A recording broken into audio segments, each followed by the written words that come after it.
Until they make a robot that's capable of picking strawberries, then we're going to need a human being to do it. Exactly. So, all this scapegoating immigrants, it's just a way of deflecting what's really going on. The fact that... I think it just comes down to money. I think that the people who are orchestrating this are a handful of James Bond villain-type billionaires who are orchestrating this precise thing on both sides of the Atlantic. It's the same people. And the coincidental figure for the amount of wealth that has been created in the last 2 years, 60% of all of the wealth created by all of us on Earth, 60% of it has gone to 1% of the population. 60% of all of the wealth created over the past 2 years has gone to 1% of the world's population. Everybody else, 99% of the world's population who actually created this wealth by working in factories or working on the phone or driving a bus or whatever it is, all of these things are vitally important for the creation of wealth. It's not just the chief executive officer with the conductor's baton in his office suite. It's all of the people beneath him that make it possible. And none of them have shared in the wealth that they've created, which is why everything's more expensive, because there's way more billionaires than there ever were, and they're all competing with each other to buy the nice stuff.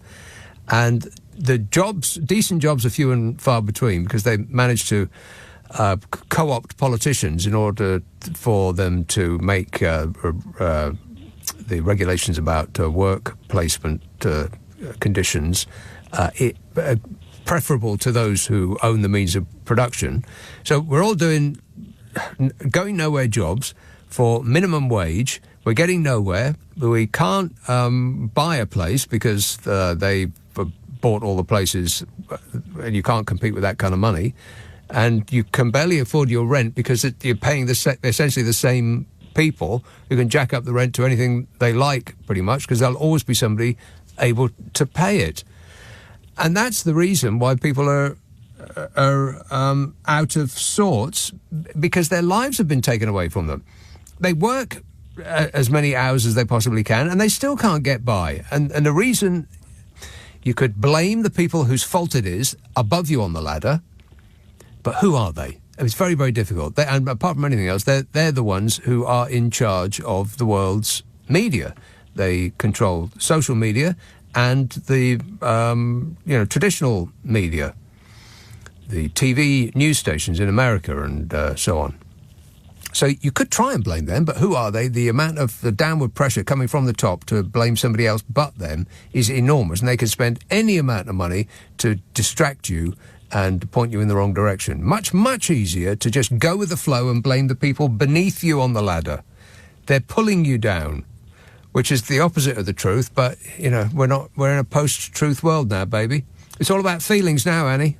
It certainly is, and they're very successful at it, aren't they? The billionaires that own the media, they make sure that the stuff in all the papers, really, bar one or two, they've all got very anti-immigrant articles and stuff, so that people are constantly thinking that these people are the problem. These people are why, I haven't got a decent job, why I haven't got a house. Yeah, and the reason that they're anti-immigrant is because they know that sells. I mean, they could write nice news and they could write truthful things, but nobody's going to pick up a newspaper that's got something nice and truthful on the front. They're going to pick up a newspaper that's got the word hate written in red, with a picture of some outrage underneath it. That's what sells. That's what makes money. And that's what it's all about. Shamefully. I don't predict a good future for the human race. I think we've had our chance and we blew it. Thanks a lot, Annie. 0345 6060 973.